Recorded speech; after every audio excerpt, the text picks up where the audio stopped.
Notre invité ce matin, François Ruffin, député France Insoumise, première circonscription de la Somme. Bonjour. Bonjour. Est-ce que vous avez regardé ou écouté l'hommage rendu à Johnny Hallyday? Écoutez, je l'ai regardé par intermittence parce qu'en Oui. fait je faisais une tournée chez des gens de ma circonscription et donc de foyer en foyer, il y avait la télévision derrière avec l'hommage à Johnny. Donc il regardait. Chanteur populaire. Pour quelques-uns, ils regardaient, pas tous. Et puis il y a ceux qui faisaient le téléthon et qui étaient au regret de ne pas voir grand monde à leur téléthon, moins de monde que d'habitude, parce que vraisemblablement les gens étaient devant leur poste. C'était la classe ouvrière, Johnny? Je pense que c'était pour partie ça. Enfin, c'était les blessés de la vie pour beaucoup. Enfin, quand on voyait les gens qui se faisaient tatouer, enfin qui sont tatoués et qui portent des t-shirts aux couleurs de Johnny et tout ça, on voit très bien que c'est pas la France d'en haut en l'occurrence. Oui. Alain Finkielkraut qui déclare: le petit peuple blanc est descendu dans la rue, les non-sous-chiens brillaient par leur absence. C'est du racisme? En tout cas, je trouve que c'est franchement inutile. Enfin, enfin voilà, je trouve qu'il y a pas. Pourquoi sur un truc comme ça encore chercher à classer les gens en termes de couleur de peau, enfin, vous voyez, là manifestement il y a un moment de communion. Il y a des centaines de milliers de personnes qui sont dans la rue et il y en a des millions qui sont devant leur poste. Je vois pas la nécessité à ce moment-là d'encore venir séparer entre les blancs, les pas blancs et ainsi de suite, quoi. Moi, ça me peine si à chaque événement qui se produit en France, on doit regarder notre pays à travers ces lunettes-là. Je ne pense pas que ça soit de nature à réconcilier le pays avec lui-même. Est-ce qu'on doit engager des polémiques à tout moment? Bonjour à tous, je vous fais cette petite vidéo pour vous faire part de mon ras-le-bol concernant certains animateurs télé qui se permettent d'imposer systématiquement certaines de leurs pensées nationalistes à chaque fois qu'ils questionnent un homme politique. Je parle bien entendu de cet animateur télé, Jean-Jacques Bourdin, qui nous présente chaque matin sur RMC l'interview d'un homme politique différent. À chaque fois qu'un fait divers lié à la communauté musulmane fait l'actualité, monsieur Jean-Jacques Bourdin s'empressera d'intégrer ce fait d'actualité dans l'interview. Il posera à son invité une question qui nécessairement alimentera des polémiques qui seront relayées par d'autres médias, et ainsi on encourage la montée d'une certaine islamophobie. Dans l'extrait que vous venez d'écouter, le député François Ruffin explique clairement à Jean-Jacques Bourdin que ce n'est pas la peine de venir à chaque fait divers isoler encore plus la communauté musulmane. Cette attitude qui est devenue récurrente chez monsieur Jean-Jacques Bourdin cacherait depuis plusieurs années une envie non avouée de venir régler ses comptes avec cette communauté musulmane, et plus précisément la religion islamique qu'il représenterait. Sous couvert d'une émission politique, M. Jean-Jacques Bourdin est l'un des animateurs télé qui contribuerait le plus à la montée de l'islamophobie. Et il est bien conscient que certaines de ces questions qu'il posera à certains de ses invités créeront des polémiques qui alimenteront l'apparition d'un racisme ou d'une certaine xénophobie, qui se traduira logiquement par la montée d'une certaine islamophobie. Et je trouve regrettable que certains intellectuels issus de la communauté musulmane qui sont invités par ce même Jean-Jacques Bourdin ne répondent pas à certaines de ces questions comme vient de le faire le député François Ruffin. Pourquoi, monsieur Jean-Jacques Bourdin, insistez-vous sur certains faits d'actualité qui, comme vous vous en doutez, alimenteront la montée de l'islamophobie? Si un jour vous tomberez sur cette vidéo, répondez-moi clairement sans évoquer la liberté d'expression ou le devoir d'informer le citoyen. Car il y a informer le citoyen et bombarder le citoyen avec une information répétitive, qui se rapprocherait beaucoup plus d'une propagande créée pour alimenter la montée d'un racisme anti-immigré et donc anti-arabe. Un racisme qui, comme vous le savez, s'est transformé au fil des ans en une islamophobie que vous alimentez régulièrement. Et monsieur Jean-Jacques Bourdin, je sais très bien que vous êtes très très intelligent sur certains faits. Donc, ne répondez pas à cette vidéo en nous parlant de la liberté d'expression, du devoir d'informer, puisque si on doit faire un historique sur toutes vos émissions, déjà, les membres du Front National ont souvent été invités. Certains hommes de droite qui partageaient les mêmes idées xénophobes ont souvent été invités sur vos plateaux télé, sur votre plateau. Et vous avez tendance, comme je l'ai dit dans cette vidéo, à revenir souvent sur certains faits d'actualité qui touchent de près la communauté musulmane. Si un jour on est amené à refaire une enquête ou un historique sur les émissions, ben, on va constater que l'islamophobie prenait de l'ampleur pendant que vous présentiez certaines de vos émissions. Donc, vous alimentiez cette montée du racisme anti-maghrébin. Puisque, bon, l'islamophobie, c'est un peu un racisme anti-arabe. Hein. Sauf que, comme je l'ai dit, le racisme anti-immigré s'est transformé au fil des années en islamophobie. Bon, on exploite les attaques terroristes de Daesh pour faire valoir cette islamophobie, mais bon.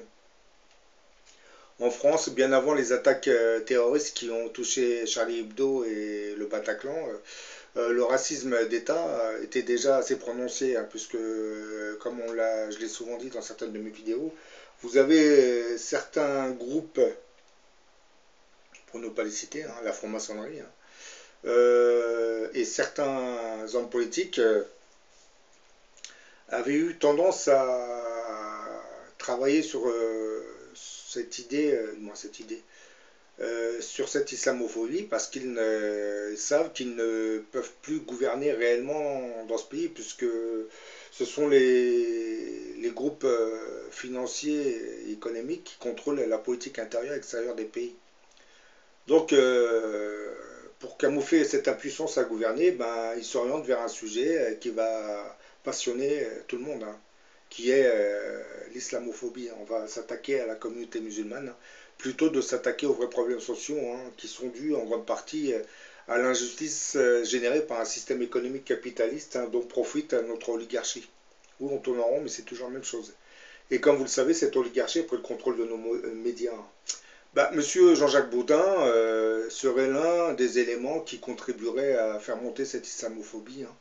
Une manière d'orienter le mécontentement populaire contre un nouveau bouc émissaire, hein, et ce qui permet à l'oligarchie, ce qui lui permet de se protéger contre d'éventuelles révoltes populaires. Hein. Bon, là, je vais vous faire montrer un autre extrait où vous avez un auditeur qui s'étonne de l'attitude de Jean-Jacques Baudin, parce qu'il lui reproche de s'attaquer souvent à l'islam. Mais bon, ça, je pense que maintenant vous allez comprendre que ça devient systématique de la part de cet animateur, Jean-Jacques Baudin. C'est très bien de jouer le jeu de la neutralité, mais en réalité, Monsieur Jean-Jacques Baudin n'est pas neutre. Hein. Il sait très bien ce qu'il fait. Hein. Il oriente le débat vers des sujets qui, logiquement, alimenteront la montée de l'islamophobie. Et si j'étais à la place de certains intellectuels musulmans, je refuserais catégoriquement ces invitations. Hein. Connaissant le personnage, hein, ça serait un peu logique. Hein. Brahim. Bonjour Jean-Jacques. Bonjour, ben, moi aussi ça me fait plaisir. Qu'est-ce que vous aviez envie de dire, Brahim? Ben, écoutez Jean-Jacques, moi ce matin, donc moi je vous écoute depuis 3 ans tous les jours. Il n'y a pas un jour où je ne vous ai pas écouté. Donc je vous connais, je sais votre ton, je connais tout. Ce que je voulais dire, c'est que ce débat, il cache un relent islamophobe une nouvelle fois de plus. Les gens qui appellent pour parler de la femme musulmane qui porte le voile et cette fameuse légende qui voudrait que ce soit le mari qui l'impose, ce n'est pas ça vrai. Arrive aussi que la mari l'impose, mon cher Brahim. Disons clairement les choses. Je connais ça, alors, Brahim. Ça arrive aussi. Il y a 66 millions de Français, on est d'accord. Il y a à peu près, on va dire, 5-6 millions d'Arabes, Maghrébins, on va appeler ça comme ça. Bon, il n'y a pas que des Maghrébins qui sont musulmans, mon cher Brahim. Je finis. Il y a 5-6 millions de Maghrébins arabes, on va dire ça comme ça pour résumer. Je n'ai pas votre vocabulaire, Jean-Jacques, pardonnez-moi. Ensuite, sur ces 5-6 millions, c'est une minorité sur ces 66 millions de Français. C'est une minorité, 5-6 millions. Dans ces 5-6 millions, il y a combien de gens qui pratiquent l'islam réellement? C'est encore une minorité. Donc, dans cette minorité, les médias, le débat Brunet-Neumann sur cette mode islamique, fait en sorte que l'on veut faire croire aux Français qui ne connaissent pas l'islam, parce qu'en islam, les Français ne connaissent pas l'islam, ça serait bien qu'à 20h50 sur TF1, on puisse montrer un film comme Le Messager qui retrace l'histoire et la grandeur de l'islam, mais ça n'arrivera jamais parce qu'on ne veut pas parler de l'islam en bien, on le met toujours d'un côté négatif, d'accord? Et concernant cette mode islamique, concernant cette mode là que vous nous dites islamique de voile ou quoi que ce soit, c'est un faux débat. Il n'y a pas de problème. Les femmes qui portent le voile, c'est un choix qu'elles font eux-mêmes pour la plupart, en 60-80% de la majorité d'elles. C'est une religion. Quand on pratique sa religion musulmane, on essaie de la pratiquer au mieux. Il y a des femmes qui font le choix de le porter. C'est un bout de tissu. Je ne comprends pas pourquoi les gens sont si affolé de voir un bout de... Non, mais c'est pas parce qu'on C'est incroyable. Oui. Mais tous les jours, depuis 3 ans, M. Bourdin, vous ne parlez que d'islam, musulman... Faux. Brahim. J'ai allumé, M. Bourdin, j'ai allumé la radio, j'ai dit à mon collègue, tu vas voir, Jean-Jacques, dans 20 minutes, ils vont parler de l'islam ou quoi sur RMC. Et bien, ça n'a pas manqué. Et vous essayez de faire quoi? De monter les Arabes contre les Blancs de souche? Vous croyez qu'en France, s'il n'y a que des Blancs, ça va bien se passer? Vous croyez honnêtement ça, les Français? Vous pensez vraiment ça, que s'il n'y a plus de Noirs? Arrêtez de penser que vous êtes victime en permanence, Brahim. On n'est pas victime, arrêtez. On essaie de se défendre. Mais je comprends très bien, mais écoutez, il n'y a pas plus ouvert, il n'y a pas plus ouverte, il n'y a pas... Cette antenne est ouverte, vous le savez bien.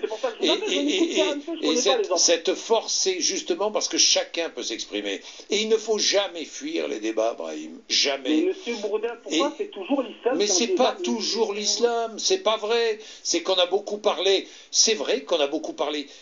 Qu'est-ce que vous voulez que je vous dise? On a beaucoup parlé de religion, on a beaucoup parlé... Et on a beaucoup parlé de religion. Mais pourquoi, Brahim? Et pourquoi, selon vous? Parce qu'il y a Salah Abdeslam, parce qu'il y a des Kouachi, parce qu'il y a des Koulibaly. Vous éprouvez quelque chose, Brahim? Et moi non plus, j'y peux rien. Vous éprouvez quelque chose, Brahim? Non, mais des fois, quand on vous écoute sur l'antenne, M. Bourdin, il y a des auditeurs qui appellent et qui sont choqués de ne pas voir les musulmans descendre dans la rue pour condamner... Ah, ça, alors, attendez, Brahim. Ça, je trouve ça, je suis... Là, je vous rejoins. Là, je vous rejoins complètement. Je veux dire que ces histoires d'appel aux musulmans à descendre dans la rue...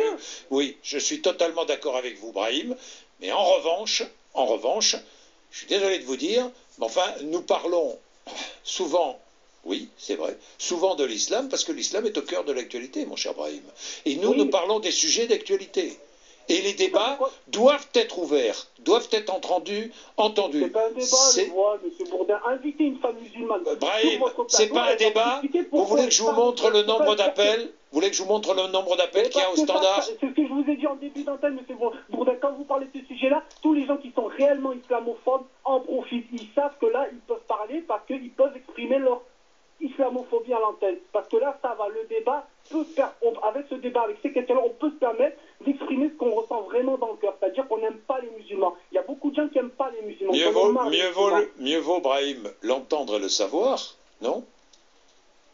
Plutôt que de le cacher, mon cher Brahim. Dans la vie, mieux vaut affronter les réalités, non? Non, mais quelle réalité? Est-ce qu'une femme qui porte le voile met en danger la République française? Mais qui a dit qu'elle mettait en danger la République française? Non, Brahim, non, mais qui a dit ça? De là, monopoliser une antenne comme la vôtre, de parler du voile islamique, qu'est-ce que ça a à voir? Qu'est-ce que ça va changer dans la vie des Français, sachant que les musulmans, nous sont 6 millions, et dans ces 6 millions, il y a à peine une minorité qui pratique l'islam réellement. Mais vous vous rendez compte de quoi on parle depuis tout à l'heure sur votre antenne, alors qu'il y a des problèmes extraordinaires en France? Moi, je suis chef d'entreprise. Je suis musulman, je fais ma prière dans le laboratoire, il y a tout le monde qui me voit. Mais dites-moi, Brahim, de quoi avons-nous parlé majoritairement ce matin, Brahim? Non, mais moi, j'ai coupé. Quand vous avez parlé de ça, j'ai dit je ne l'écoute pas aujourd'hui. J'ai dit je ne l'écoute pas, il m'énerve. Parce que là, c'est toujours la même chose. De quoi avons-nous parlé à 80% entre 8h30 et 9h avec Myriam El Khomri? Me semble-t-il d'autre chose que de cela? Oui, bien sûr, mais parce que voilà, vous savez très bien qu'il y a de l'actualité, il y a la loi El Khomri qui fait débat. Mais là...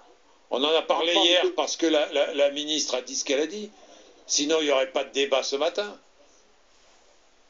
On a parlé du sujet parce que... Alors la ministre est aussi bête que ces gens qui veulent toujours pointer du doigt l'islam. Bon. C'est incroyable. Arrêtez de penser... Je ne sais pas. Je ne sais pas quoi vous dire. Moi, ce que je vois, c'est que c'est constamment, tous les jours, on a l'impression dans ce pays qu'on essaye de monter les musulmans contre les blancs français de souche qui s'appellent Bernard ou machin. Non, les musulmans, on est les musulmans, on l'est, c'est tout. Vous voulez qu'ils fassent quoi les musulmans en France? Qu'ils appellent leur fils Bernard et qu'ils mangent du porc et qu'ils boivent de la bière? Comme ça on sera intégrés, comme ça vous allez nous accepter dans ce pays? Il ne faut pas s'étonner si après il y a des gens, des musulmans de quartier ou maghrébins qui ne se sentent pas français, où on a du mal à dire qu'on se sent français. Parce que ça fait longtemps qu'on est pointé du doigt. Vous savez, je suis le premier à défendre. Aujourd'hui, moi j'embauche des gens, je forme des pâtissiers. Mais je sais, j'imagine. vous croyez qu'ils me voient faire la prière et je peux vous dire que je leur donne une autre image de l'islam. Mais vous avez le droit de faire votre prière, Brahim, personne ne vous l'interdit. Brahim, arrêtez de penser aussi que nous sommes sans arrêt. Ici, plus que jamais, c'est la tolérance, vous le savez. Et donc, je vais vous dire, Brahim, moi le premier, je vous dis, moi j'ai été élevé dans la tolérance, à tout propos. Et donc, je serai toujours tolérant et chacun aura le droit à la parole. Brahim. Et il n'y aura pas de stigmatisation. Il y a de l'actualité. Qu'est-ce que vous voulez, Brahim? C'est comme ça. Pas de ça, monsieur Bon, allez, je vous laisse, Brahim.